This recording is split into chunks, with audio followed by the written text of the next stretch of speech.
We brought you the story about the ANC NEC members who were visiting the home of Environmental Affairs Minister, the late Minister Edna Molewa, to pay their last respects. Well, let's catch up with our reporter Patricia Visagie, who's at the house now, and just get a sense of what's been playing out this afternoon. Patricia, thanks very much for joining us. So these NEC members have been coming through to pay their last respects. Give us a sense of what's happening now, and I believe that you have one of them with you. Well, good afternoon, Peter, and to our viewers. Peter, just to put the information out there, now the NEC members were scheduled to come and pay their respects at the Molewa home at around 12 o'clock earlier, but unfortunately that time had to be changed, and they issued a statement where they actually said that the NEC members will be coming to their home this evening at around 6:30, 7 o'clock. So obviously they had to change their time as they still lock in their NEC meeting at the St. George's Hotel in Irene, of course handling the core business of the NEC and so forth. So we will be expecting them a little bit later to, of course, make their way to the home. But as you can see, it is still very quiet here at the Molewa home in Waterkloof, of course, east of Pretoria. We have been seeing throughout the day mourners, as usual, making their way to the home to come and, of course, share their sympathies with the family and so forth. You can see as well security remains very tight at the gate.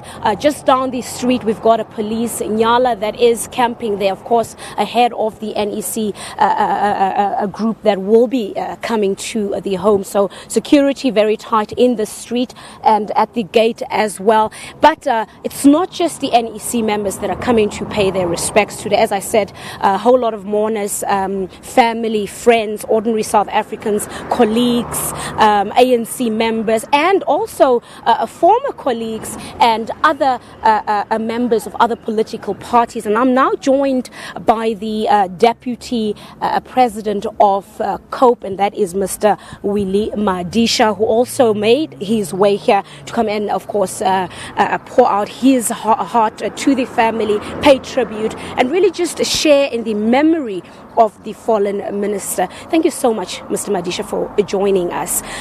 Your relationship, of course, you come from the trade union background. The minister played a pivotal role in terms of representing the workers, that labor role that she played so well in the country.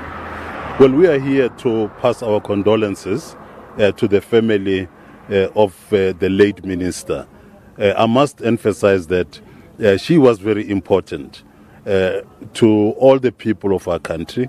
She has done a lot, both in her department, as the people have seen, not only in South Africa, but I want to emphasize throughout the world.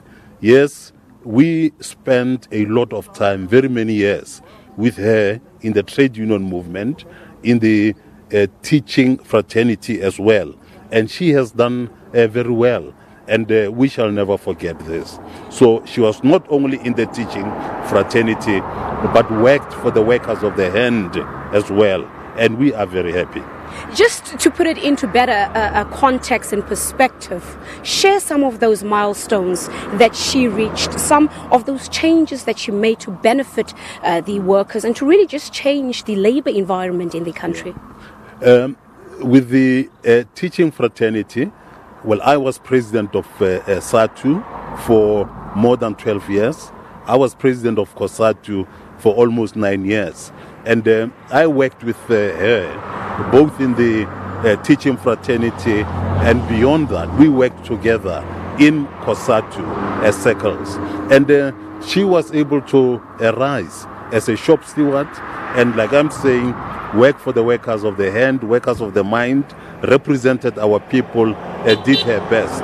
And therefore, this is extremely, extremely sad. But I want to emphasize again that when she came to Parliament, or when we joined each other and other people in Parliament, we know that she has always risen to put the positions for the people of South Africa, not only for her own party. That is why we, from another party, are able to come here and thank her, although she is gone. But then we therefore want to thank her family for having sacrificed and given her to us as the people of South Africa and their own party, really. We met with the family and we have passed our cries with them. Now, apart from the official role that you played, that close working relationship as champions of the workers, trade unionists and so forth, and at the time you were also comrades before you went and formed COPE. On a personal level, what kind of person do you remember her as? Look, she was a very good person. We could interact. We were able to work together. I led her in the trade union movement. She never rose to say, you as the leadership are out of order and so on. When she did rise, was to say, this is the route that has got to be followed to make sure that the workers of our country are saved.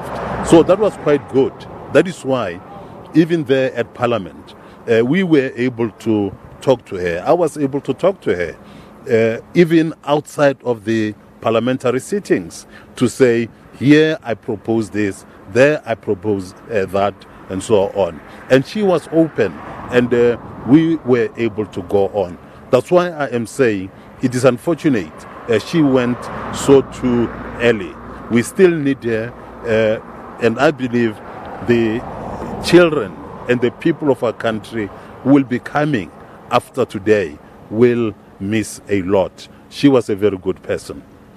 With such a bold character who's played such a great and excellent role in terms of shaping this country's democracy, how do we take all of that, preserve it, pass it on to the next generation, and really just protect her legacy? Yeah. It basically says that all the people who have learned from her, and we are some of the people that have learned from her, through our debates, through the exchanges, etc. All that we have learned, the laws that she helped in shaping, the democracy that she helped in bringing to our country must be protected, so that as we go on, we then can be able to survive as the people of our country. There is poverty in our country. There is the high levels of unemployment, and she fought against those. There is very serious problems of our women being attacked there and there, and she rose against that. Now, all these are the things that have got to be looked into. They've got to be carried. If we don't do that, we shall be selling her out. And I don't want to be one of those people. I will embrace her wherever she is. And I call on all the people of our country to fight and do exactly what she did, so that we then can be able to be victors. Thank you so much. There you had it from, of course, the Deputy President of COPE, and that is Mr Willie Madisha, who came to also pour out his heart and really stand in support with the Molewa family, as tributes continue to pour in here at the Molewa home, as the fallen minister's memory is, of course, held high. Her spirit is remembered, but most importantly, throughout the week, we've heard speaker after speaker really just painting a very excellent character, a bold character. And Peter, it would perhaps be correct at this stage to say that, another baobab tree has fallen in the country. So as we wait and, of course, observe the mourners coming to the family, we'll be awaiting the NEC members, where they will also come and stand in solidarity and cry and, of course, pray with the Molewa family this evening. For now, I think let's give it back to you in the studio. Patricia, thanks very much indeed. That's our reporter, Patricia Visagie, outside the Molewa home in Pretoria there. As she says, the ANC NEC members will be making their way a little bit later this evening to pay their last respects, as tributes continue to pour in from all over the world, actually, for a woman who is going to be remembered for many, many things, and most recently her fights for climate change and wildlife as well.